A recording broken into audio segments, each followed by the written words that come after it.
नमस्कार, छत्तीसगढ़ डिबेट में आपका स्वागत है। और छत्तीसगढ़ डिबेट में जब हम बात कर रहे हैं तो हम पावर पॉलिटिक्स की बात कर रहे हैं। दरअसल छत्तीसगढ़ में जो चुनाव हो रहे हैं वो 3 चरण में हो रहे हैं। पूरे देश में तो 7 चरणों में चुनाव हैं, पर छत्तीसगढ़ में 3 चरण में। पहला चरण बस्तर है, अब उसके बाद लगातार दूसरे और तीसरे चरण के चुनाव हैं। तो अब नामांकन दाखिल करने का एक सिलसिला चला है। तो नामांकन जब दाखिल होता है तो नामांकन के जरिए एक पूरा जुलूस निकलता है, एक पूरा ऐसा बताया जाता है कि हमारे साथ कितने सारे लोग हैं, या जनता हमारे साथ है, या हम कहीं ना कहीं हम एक पावर सेंटर हैं, हम जनता में लोकप्रिय हैं। जो नेता होता है उसके पास यदि कोई सबसे बड़ा पावर होता है तो वो होता है जनमत का पावर या जनता का पावर, या उसके साथ जो जन समुदाय दिखता है उसका पावर होता है। तो ये पावर कहीं ना कहीं उसका प्रकटीकरण जो है वो इस तरह की रैलियों के माध्यम से, नामांकन के समय और अलग अलग अवसरों में किया जाता है। तो हम ये देखते हैं कि छत्तीसगढ़ में लोकसभा चुनाव को लेकर सियासी गहमा गहमी उफान पर है। यहाँ आम जनता इन दिनों राजनीतिक चर्चों में मशगूल नजर आ रही है। तो पार्टियों के कार्यकर्ता और नेता दिन से रात तक चुनावी दांव पेच में गुफ्तगू करते उनका बीत रहा है। जहाँ सियासी पारा उफान पर है तो सूर्य देवता की तपिश भी जो है वो कहीं ना कहीं कहर बरपा रही है। ऐसे में कभी कभी ज़रूर बारिश हो जाती है और थोड़ी राहत मिलती है। ऐसे में ज़रूरत है एक रिचार्ज की। छोटे नेता कार्यकर्ता को रिचार्ज के लिए और जनता को रिझाने के लिए चाहिए पावर पॉलिटिक्स। आज प्रदेश के रायपुर, दुर्ग और सरगुजा लोकसभा क्षेत्र में भाजपा और कांग्रेस के उम्मीदवारों ने पर्चा दाखिल किया। नामांकन दाखिल करने के दौरान जहां पूरा तामझाम मौजूद था, वहीं बड़े बड़े घोषणाएं भी की गई। पिछले कुछ समय से नामांकन रैली शक्ति प्रदर्शन का जरिया बन गया है। आज की जरूरत क्यों बनती जा रही है पावर पॉलिटिक्स, समझने की हम कोशिश करेंगे। पर इसके पहले ये देखते हैं कि इस बारे में जो राजनेता है उनकी क्या प्रतिक्रिया है।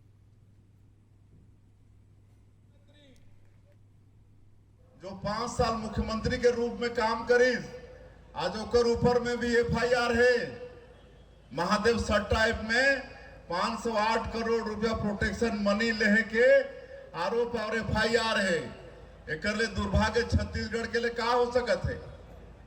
तो ऐसा कांग्रेसिया मला इस समय आने वाला लोकसभा के चुनाव में एकदम जीरो में आउट करना है। छत्तीसगढ़ में कांग्रेस एक तरफा जीतने वाली है। पहले तो बहुत फेंकते थे, 2014 में इतना फेंके, इतने फेंके आज तक के वो संभाल नहीं पाए लोग। 2019 में भी बहुत फेंका, 2024 फेंकने कुछ बचा नहीं, बिल्कुल शून्य है।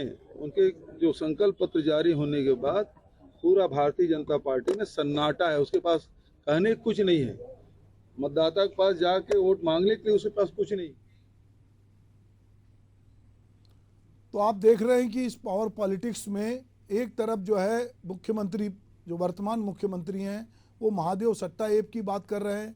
वो पूर्व मुख्यमंत्री पे आरोप की बात कर रहे हैं। वो कह रहे हैं कि लोग भ्रष्टाचार करते थे। और जो पूर्व मुख्यमंत्री भूपेश बघेल, वो कह रहे हैं कि इनके पास पिछले दोनों चुनाव में जो इन्होंने वादे किए थे वो पूरे नहीं किए और इनके पास कहने कुछ नहीं है और अब सन्नाटा है। तो चलिए देखते हैं कि क्या वाकई में सन्नाटा है, या ये जो पावर पॉलिटिक्स है जिसमें नामांकन के जरिए जिस तरह से लोग इकट्ठे होकर एक जद्दोजहद कर रहे हैं। तो हमारे साथ इस मुद्दे पे बात करने के लिए कांग्रेस की प्रवक्ता और वरिष्ठ नेता जो हैं नीता लोधी, मैं उनका स्वागत करता हूं। दूसरी तरफ प्रवीण साहू जी हैं भाजपा के प्रवक्ता, उनका भी स्वागत है। तो सबसे पहले चलिए हम बात करते हैं प्रवीण भाई आपसे कि आज जो नामांकन रैली निकली वो दिख रहा है, आप दृश्य में भी देख सकते हैं कि किस तरह से भव्य रैली निकली और किस तरह से एक प्रकार से शक्ति प्रदर्शन जो है वो रायपुर में भी हुआ, दुर्ग में भी हुआ और अंबिकापुर में भी हुआ। ये जो प्रदर्शन है और जिस तरह से नेता अपने चुनाव में नामांकन भरने जा रहे हैं, जैसे बृजमोहन जी है, उनको लगता है कि मैं सबसे बड़ी जीत दर्ज करूंगा इस बार की, और उनके कार्यकर्ता कह रहे हैं कि वो शायद 8 लाख की जीत दर्ज करके पूरे देश में कीर्तिमान बनाना चाहते हैं, क्योंकि उन्होंने विधानसभा चुनाव में कीर्तिमान बनाया। इधर दुर्ग में हम देख रहे हैं कि विजय बघेल है और उनके साथ राजेंद्र साहू जी हैं। तो चूंकि भूपेश बघेल पाटन के हैं, दुर्ग में चूंकि पूर्व मुख्यमंत्री हैं तो बड़े नेता हैं, तो वो भी वहाँ खड़े हैं। तो अलग अलग हम देख रहे हैं कि उनके साथ बड़े बड़े नेता खड़े होते हैं। इस बीच में छत्तीसगढ़ में तमाम बड़े नेता, चाहे प्रधानमंत्री आए हों, अमित शाह जी आए हों, राजनाथ जी आए हों, चाहे राहुल गांधी आए हों, ये तमाम नेताओं का भी जमघट हो रहा है। तो ये क्या लगता है, ये जिस तरह से आज नामांकन में जिस तरह से शक्ति प्रदर्शन हुआ, जिस तरह से नेता बोल रहे हैं, ये क्या मैसेज जाता है कार्यकर्ताओं को, किस तरह से मोटिवेट होते हैं इससे कार्यकर्ता? देखिए, सबसे पहले भारत माता की जय। जी। जय छत्तीसगढ़। आपके हमारे चैनल के सदस्यों को नमस्कार और आपको और नवरात्रि की हार्दिक बधाई, शुभकामनाएं। आदरणीय गीता जी, आप सभी को नमस्कार। देखिए, आज जो है जनमत का प्रकटीकरण हुआ, हमारे नेता हमारे कार्यकर्ता के साथ में, लेकिन जिस प्रकार जनता का हमको जनादेश हमको पहले मिला था और वर्तमान के साथ हमको जो मिल रहा है, ये बताता है कि निश्चित रूप से मोदी की नीयत और उनके नेतृत्व के चलते भारत जो है विश्व गुरु दोबारा बनने वाला है। उसी की जो है निश्चित रूप से प्रकटीकरण आज इस रैली में आप देख सकते हैं। और ये कोई पैसे देकर बुलाई गई भीड़ नहीं है, कि ऐसी जनता है जो जानती है कि उनके नेता को हमने चुनाव करना है जो भारत को विश्व गुरु बनाने में सहयोग करेंगे। इसलिए स्वस्फूर्त रूप से वो निश्चित रूप से अपने घरों से निकलकर तपती दोपहर में स्वयं आए हैं। इस प्रकार आप देख सकते हैं कि आज दोपहर इस प्रकार मैं स्वयं रायपुर की लोकसभा की नामांकन में सम्मिलित हुआ था। बहुत दोपहरी थी, लेकिन उसके बावजूद अभूतपूर्व जो है भीड़ जनता की यहाँ पर आई थी। जिस प्रकार आपने कहा कि रायपुर, दुर्ग और अंबिकापुर में जन सैलाब उमड़ पड़ा था, प्रमाणित करता है कि जनता फिर से अब की बार मोदी सरकार के नारे को जो है निश्चित रूप से जो है यथार्थ रूप से करने वाली है। और अब की बार 400 पार के जो हमने नारा तय दिया है उसको हम निश्चित रूप से पार करेंगे। क्योंकि देखिए, जनता जानती है कि विकास के काम कोई कर सकता है कि केवल मोदी की सरकार कर सकती है। इस प्रकार हम कहें तो मूलभूत सुविधाओं से लेकर बहुत अगर परस्पर विकास की गाथा कोई कर सकता है तो भारतीय जनता पार्टी की सरकार मोदी जी के नेतृत्व में कर सकती है। तो उसी की पराकाष्ठा को पहुंचाने के लिए आज ये नामांकन दाखिल किया गया और जनता का जो समर्थन हमको मिल रहा है, निश्चित रूप से वोट में परिवर्तन होगा। और रायपुर की खासतौर पर बात करूं तो निश्चित रूप से आदरणीय बृजमोहन अग्रवाल जी देश में सबसे अधिक लीड से विजयी होंगे। ये जनता का विश्वास उनको निश्चित रूप से मिल रहा है। मैं इस बात की प्रमाणित निश्चित रूप से आपके चैनल पर कह सकता हूँ।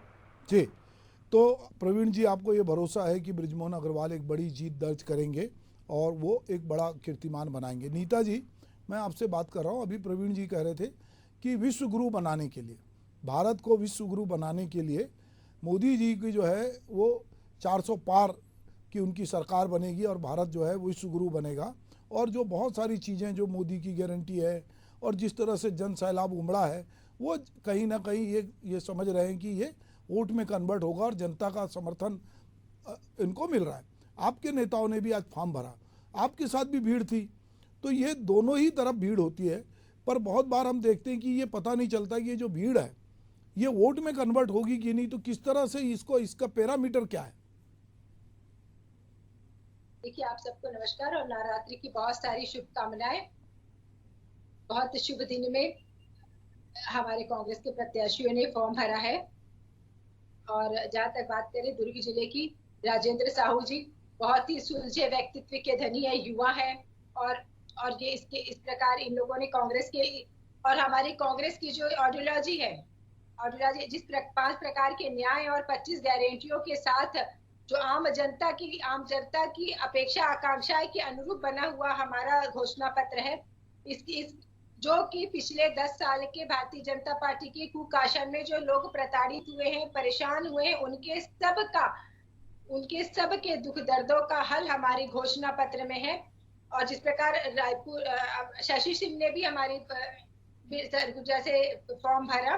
और आप इस बार देखिएगा कि जिस प्रकार कांग्रेस की रणनीति है और जिस प्रकार पिछले 10 साल के भारतीय जनता पार्टी के कार्यकाल में लोग परेशान हो चुके हैं, लोग हताश हो गए हैं। इनके जो 2014 और 2019 के जो वादे थे, चाहे वो महंगाई कम करने की बात हो, चाहे 2 करोड़ रोजगार देने की बात हो, ये किसी भी मामले में सफल नहीं हो पाए हैं।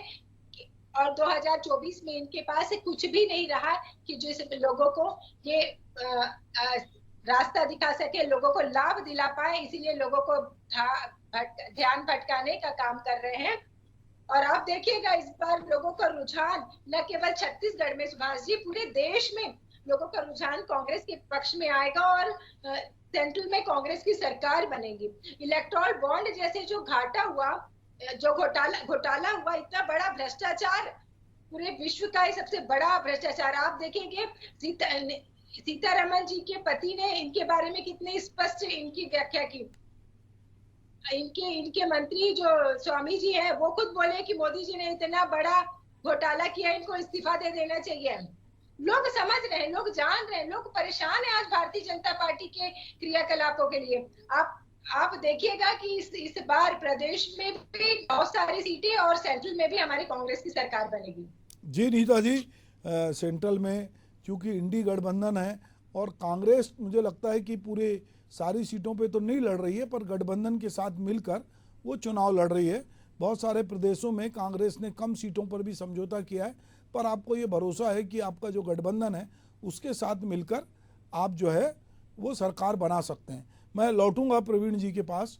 प्रवीण जी, कि ये जो मोदी जी की गारंटी है जिसको लेकर अभी नीता जी कह रही थी कि भाई इन्होंने पिछली गारंटी पूरी नहीं की, 2009 की बात कर लें, 14 की बात कर लें, 19 की बात कर लें, जो वादे किए वो पूरे नहीं हुए और अब फिर से आप जो है एक नया संकल्प पत्र लेके जनता के बीच गए हैं और उस संकल्प पत्र में आपने बहुत सारे वादे किए हैं। तो ऐसा क्या है जो मोदी की गारंटी नीता जी कह रही हैं कि पूरी नहीं हुई? वो कौन सी? जैसे वो कह रही हैं कि 2 करोड़ लोगों को रोजगार देने की बात थी, वो नहीं मिला। वो कह रही हैं कि 15 लाख रुपए देने की बात थी, वो नहीं मिली। और बहुत सारी बातें जो नीता जी कह रही, पर वो कौन सी गारंटी है? या आपको लगता है कि जनता आपको 400 पार जो आपका नारा है, या 370 हर बूथ पे आपको जो है उससे ज़्यादा वोट देकर 400 पार ले जाएगी और जो भाजपा का जो विश्व गुरु बनाने का सपना है भारत को, वो पूरा होगा? तो वो कौन कौन से फैक्टर आपको लगता है, खास करके छत्तीसगढ़ के परिप्रेक्ष्य में? आप 11 सीटों में पिछली बार 9 सीटें जीते थे, 2 सीटों से आप पीछे थे, इस बार आप 11 की 11 जीतने का लक्ष्य लेके चल रहे हैं। तो वो कौन से कारण हैं? अब तो आपके पास चूंकि यहाँ राज्य में आपकी भी सरकार है, तो वो कौन कौन से कारण हैं जिसको आपको लगता है कि आप 11-11 सीटें यहाँ की जीतेंगे? देखिए आदरणीय मिश्रा जी, मैं कहना चाहूंगा कि जाके रही भावना जैसी प्रभु मुहूर्त देखे तिल तैसे। जिस प्रकार देखिए जिसकी जैसी भावना रहती है प्रभु को वैसे ही देखता है। देश में अभूतपूर्व विकास हो रहा है, इनको इसलिए नहीं देख पा रहे क्योंकि इनको भ्रष्टाचार के चश्मे के माध्यम से केवल भ्रष्टाचार देखने की आदत थी पिछले 5 साल में। लेकिन भ्रष्टाचार आपको दिखेगा नहीं, इसलिए विकास की गाथा को आप जो है नहीं देख पा रहे हैं। मैं आपको बताना चाहता हूँ कि मोदी जी के कार्यकाल में क्या हुआ। सबसे पहले अगर बात करूं तो देखिए गरीब व्यक्ति सशक्त हो रहा है। महिलाओं की बात करूं तो देखिए महिलाओं के लिए हमने इतना सम्मान दिया। सबसे पहले उनकी इज्जत, उनकी आबरू बचाने के लिए हमने 12 करोड़ से अधिक शौचालय का निर्माण किया। जो महिला पहले खुले में शौचालय जाती थी, आज अपनी अस्मिता को बचाकर निश्चित रूप से जो है शौचालय जो अपने शौचालय का निजी उपयोग कर सकती है। तो महिलाओं को हमने निजी शौचालय दिया। साथ में उज्ज्वला योजना के माध्यम से उनके घर घर तक गैस पहुंचाया। जिस महिलाओं को पहले सामान्य चूल्हा जलाने के लिए बहुत सारे धुओं का जो है प्रभाव झेलना पड़ता था, उस दुष्प्रभाव को कम करने के लिए हमने उज्ज्वला योजना के माध्यम से उन तक सिलेंडर पहुंचाए। युवाओं की अगर बात करूं तो इस प्रकार अर्थव्यवस्था की बात करता हूं मैं। 14 में अर्थव्यवस्था की स्थिति अगर भारत की बात करूं तो $2 ट्रिलियन की थी, वर्तमान में वो $4 ट्रिलियन से अधिक हो चुकी है। यानी अर्थव्यवस्था जो पहले जो फ्रेजाइल थी यानी जो अर्थव्यवस्था जो चरमरा रही थी, वो आज सशक्त होकर विश्व की सबसे बड़ी अर्थव्यवस्था में 5वें स्थान पर आ चुकी है। तो ये मोदी जी की कार्य की नीति चलती है। अगर बात करूं तो चाहे वो IIT के निर्माण हो, ट्रिपल IIT की बात करूं, एम्स के निर्माण की बात करूं, या बहुत सारी संस्थाओं के निर्माण की बात करूं, प्रत्येक क्षेत्र में विकास हुआ है। हमने हमारी जो मूल धारणा है अंतिम पंक्ति के अंतिम व्यक्ति के विकास की हम बात करते हैं, वही विकास का काम पिछले 10 साल में देखने को मिला है। और अगर बड़े बड़े बात करूं तो देखिए हमने सामाजिक विषय हो, चाहे आर्थिक विषय हो, चाहे सांस्कृतिक विषय हो, प्रत्येक क्षेत्र में काम किया है। हमने अपने मैनिफेस्टो में कहा था शुरुआत से कि हम अनुच्छेद 370 हटाएंगे, हमने हटा दिया। हम कहते थे कि हम राम मंदिर बनाएंगे, ये बार बार हम पर जो प्रश्न उठाते थे कि आप आएंगे लेकिन राम मंदिर की तिथि नहीं बताएंगे। हमने जो है 22 जनवरी को जो सुप्रीम कोर्ट के निर्देशानुसार हमने राम मंदिर का निर्माण किया, प्राण प्रतिष्ठा भी हो चुकी है। लेकिन इनकी निष्ठा राम मंदिर के प्रति कभी थी नहीं, और इसलिए राम मंदिर के प्रतिष्ठा में वो गए भी नहीं, प्राण प्रतिष्ठा में गए नहीं और उसका विरोध किया। तो ये इनको विकास के काम दिखते नहीं। जहां पर 72 एयरपोर्ट थे 14 तक, आज उनकी संख्या दोगुनी हो चुकी है। इनसे 99 विश्वविद्यालय बन चुके हैं। तो ऐसे बहुत सारे काम है जो प्रत्येक क्षेत्र में हुए हैं। ये इनको नहीं दिख पाएगा क्योंकि केवल इनको गांधी परिवार के चरण दिखते हैं। इस प्रकार गांधी परिवार को खुश रखे, अधिनायकवाद इनके परिवार में चलता है, इसलिए जनता के विकास की बात इनको नहीं दिख पाती। देखिए लोकतंत्र की व्यवस्था हमारे इस देश में सशक्त हुई मोदी जी के आने के बाद, इसलिए प्रत्येक व्यक्ति जो अपनी आवाज को बुलंद तौर पर कह सकता है और जनता के बीच आप जाएंगे तो केवल विकास की गाथा दिखती है। आम व्यक्ति जिस प्रकार हम अगर बात करें तो देखिए चिदम्बरम जी की बात करता हूँ, कहते थे कि आम व्यक्ति किस प्रकार जो है QR कोड्स के अंदर कभी जो है ऑनलाइन पेमेंट कर पाएगा, मजाक उड़ाते थे। आज मोदी जी के नेतृत्व में इस प्रकार भारत सशक्त हुआ है कि प्रत्येक व्यक्ति, चाहे वो ठेले वाला व्यक्ति हो या बड़े उच्च स्तर पर व्यापार करने वाला व्यक्ति हो, वो ऑनलाइन पेमेंट स्वीकार कर रहा है, पे भी कर रहा है। तो ये देखिए ये भारत को सशक्त बनाने की जो नीति है नियत है और नेतृत्व केवल मोदी जी के नेतृत्व में हो पाया है। और इसलिए हम कह सकते हैं कि प्रत्येक व्यक्ति का विकास हो रहा है, क्योंकि हम सबका साथ, सबका विकास, सबका साथ और सबका प्रयास लेकर चलते हैं। इसलिए भारत जो है आज सशक्त हो रहा है। इनको नहीं दिख पाएगा क्योंकि इनके कार्यकाल में केवल घोटाले पे घोटाले होते थे। मैं देखिए, अगर आज की बात करूं तो आज दुर्ग लोकसभा में नामांकन किया। मेरा छोटा सा प्रश्न है, दुर्ग से ही आते आदरणीय भूपेश बघेल जी, दुर्ग से ही आते आदरणीय ताम्रध्वज साहू जी, दोनों दुर्ग संभाग के कद्दावर नेता है। आपने यदि विकास का काम किया था तो आपको अपनी लोकसभा सीट को चुनने के लिए, लोकसभा सीट को आपने दुर्ग को क्यों नहीं चुना? आप अलग अलग सीट पर भाग रहे हैं। प्रमाणित करता है कि 5 साल में कांग्रेस सरकार ने कोई काम नहीं किया। आपके केंद्र में 50 वर्षों से अधिक सरकार थी, तब भी आपने काम नहीं किया। जब पिछले 5 साल में आपके पास सत्ता इस प्रदेश में थी, तब भी काम नहीं किया। इसलिए आज पूर्व मुख्यमंत्री बघेल जी को राजनांदगांव भागना पड़ता है और ताम्रध्वज साहू जी को महासमुंद लोकसभा भागना पड़ता है। ये प्रमाणित करता है कि विकास के काम चाहे इनके प्रदेश में सरकार थी तब नहीं हुआ और केंद्र सरकार थी तब भी नहीं हुआ, केवल भ्रष्टाचार हुआ है। जी, तो आपने देवेंद्र यादव का नाम छोड़ दिया, आपने सरोज पांडे का नाम छोड़ दिया। मुझे लगता है कि लोकसभा सीट में कई बार हम समझते हैं कि जो लोकसभा का चुनाव होता है उसमें कई बार लोग इधर से उधर शिफ्ट होते हैं। देखिए, और मैं छोटा सा ऐड करना चाहूंगा। देखिए, ये सरकार में थे, एक व्यक्ति भूपेश बघेल जी मुख्यमंत्री थे, आदरणीय ताम्रध्वज साहू जी गृह मंत्री थे, कद्दावर नेता। तो इन व्यक्ति को तो आपने सीट से लड़ना नहीं चाहिए था। आज बृजमोहन अग्रवाल जी की बात करूं तो वो 8 बार के दक्षिण विधानसभा के अजय योद्धा है, आपने सीट से लड़ रहे हैं। अगर आप कद्दावर नेता है, अगर मैं बात करूं खास भूपेश बघेल जी की जो उनको माने जाते हैं, आपने सीट से लड़नी चाहिए, क्यों नहीं लड़ रहे हैं आप? भाई, पार्टी हाईकमान, मुझे ऐसा लगता है प्रवीण जी कि पार्टी हाईकमान कई बार तय करता है कि आपको कहाँ से चुनाव लड़ना है। आप जानते हैं, आप राजनीति में हैं कि बहुत बार नेता खुद तय नहीं करता है कि वो कहाँ से चुनाव लड़ेगा, पार्टी हाईकमान बताता है। अगर बृजमोहन जी की अपन बात कर रहे हैं, बृजमोहन जी को पार्टी हाईकमान ने विधानसभा का चुनाव लड़ाया और वो प्रचंड बहुमत से बने और उनको मंत्री भी बनाए और बड़े लोकप्रिय मंत्री हैं। पर उनको पार्टी हाईकमान ने कहा कि नहीं, आपको लोकसभा लड़ना है, तो वो लोकसभा लड़ रहे हैं। तो कई बार ऐसा भी होता है। पर बहरहाल हम नीता जी आप पास चलते हैं। जो अभी प्रवीण जो बात कह रहे थे कि मोदी गवर्नमेंट में अर्थव्यवस्था जो थी 11वें से 5वें नंबर पे आई, वो कह रहे हैं कि जो महिलाओं के लिए शौचालय बनाने की बात हो, चाहे महिलाओं को सशक्त करने की बात हो या महिलाओं के उत्थान की बात हो, मोदी जी ने देश को आगे ले गया। और आज भी मोदी जी के नेतृत्व पे लोगों को भरोसा है। कांग्रेस के पास उस तरह का नेतृत्व नहीं है, वो नेहरू गांधी परिवार के इर्द गिर्द कहीं समाहित है और वो उस तरह की बात नहीं कर पा रही है। इसीलिए लोग मोदी की तरफ आकर्षित हैं और मोदी जी के चेहरे पे ये चुनाव लड़ रहा है, उनकी गारंटी पे चुनाव हो रहा है और ये लोग 400 पार जाएंगे। क्या ये बात में वाकई सच्चाई है कि कांग्रेस जो इतनी बड़ी पार्टी थी आज वो हाशिए पे चले गई है और उसके पास में जो है कोई विजन नहीं है, कोई नेता नहीं है? देखिए, कांग्रेस सबसे बड़ी लोकतांत्रिक पार्टी है और साथ ही साथ राहुल जी की न्याय यात्रा जो कन्याकुमारी से लेके कश्मीर तक चली थी और जिस प्रकार और न्याय यात्रा मणिपुर से लेकर मुंबई तक चली, इस बीच राहुल जी और कांग्रेस के कार्यकर्ता लोगों से मिले, लोगों को देखे, लोगों को समझा और लोगों की जो मांग थी, जो उनकी अपेक्षा आकांक्षा थी, जो उनका दुख दर्द था, उनको सुना और उसको सुनने के बाद हमारा घोषणा पत्र बना जो 5 न्याय और 25 गारंटियां लेके आया है, जिसमें नारी न्याय भी है, श्रमिक न्याय है, युवा न्याय है, किसान न्याय है और भागीदारी न्याय है। आप देखेंगे इसमें किसानों को लाभ देने के लिए हमने किसानों की कर्जा माफी से लेकर किसानों को सक्षम बनाने का काम किया। भारतीय जनता पार्टी ने अपनी घोषणा पत्र में जो 2014 में जो कहा था, जो 2019 में कहा था, इसको ये एक भी वादा पूरा नहीं कर पाए। किसानों की आय दुगनी करने का काम बोला था इन्होंने, किसानों की आय दुगनी करे। किसान अगर दिल्ली में अपनी बात रखने जाते हैं तो ये अपने किसानों के रास्ते में कील ठोकने का काम करते हैं और आंसू गैस छोड़ने का काम करते हैं। किसानों के कृषि उपकरणों में जीएसटी लगाते हैं, किसानों के उपयोग होने वाले डीजल के दाम बढ़ाते हैं और जिस प्रकार महिलाएं विशेषकर महंगाई से त्रस्त है, सीधा उनके किचन पे इसका असर पड़ता है।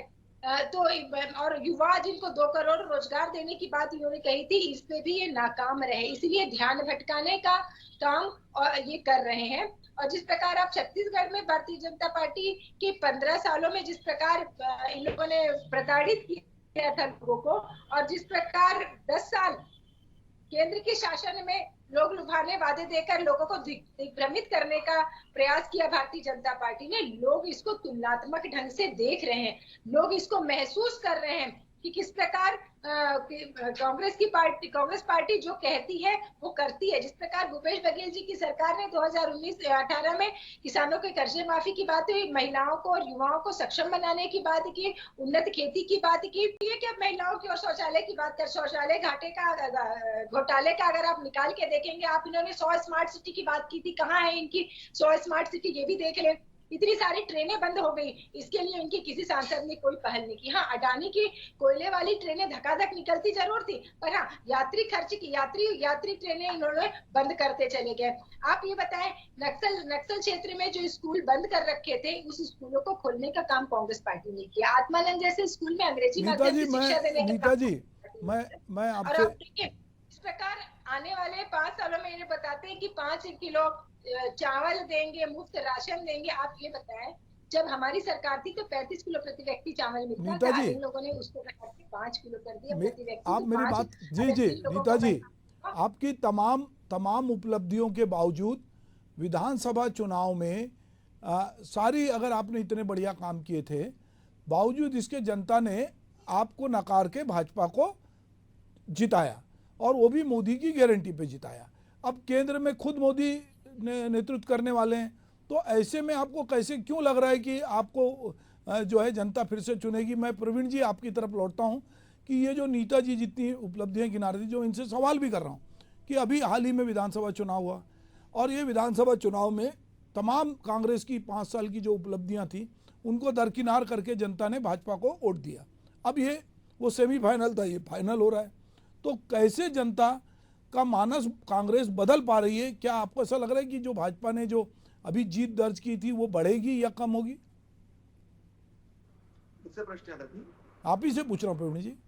जी, मैं कहना चाहता हूँ, देखिए पिछले 5 सालों में यदि कांग्रेस सरकार ने काम किया होता तो जिस सरकार के पास 71 सीट थे वो 35 तक पार नहीं कर पाए, इनका नारा तो 75 पार का था। उसके पीछे देखिए जो निश्चित रूप से जो कारण मैं बताना चाह रहा हूँ, आदरणीय नेताजी न्याय यात्रा की बात कर रहे थे। वर्तमान में अप्रैल माह चल रहा है, मैं आपको डेट तक कोट कर रहा हूँ। 8 अप्रैल 2023 को इस प्रदेश के युवा भुवनेश्वर साहू जी की हत्या की जाती है, और उसके साथ 2 दिन और वहां पर 2 दिन के बाद और 2 व्यक्ति और हत्या होती है इस प्रदेश में। तो बिरनपुर जैसा कांड होता है, तब आपकी न्याय यात्रा को लीड कर रहे आदरणीय राहुल गांधी जी कहाँ थे?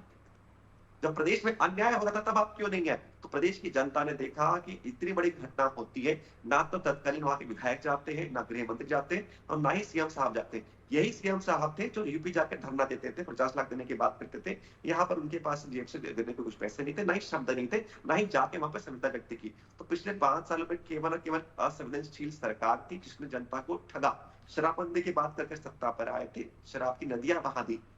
मैं बात बताना चाहूंगा कि सरकारी शराब की दुकान से जो है अवैध शराब की बिक्री हो रही थी।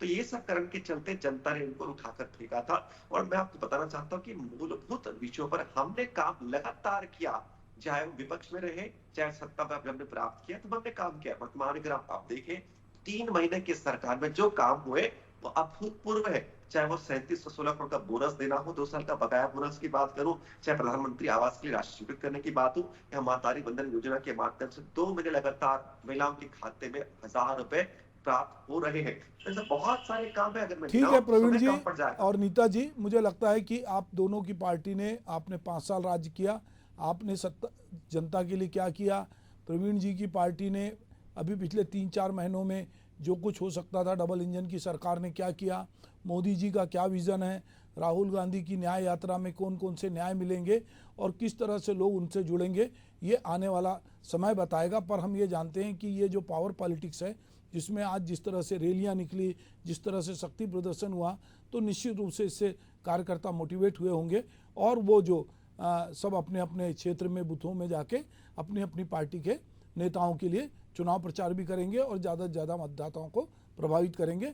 आप मेरे साथ इस डिबेट में जुड़े, आपका बहुत बहुत स्वागत है। नमस्कार।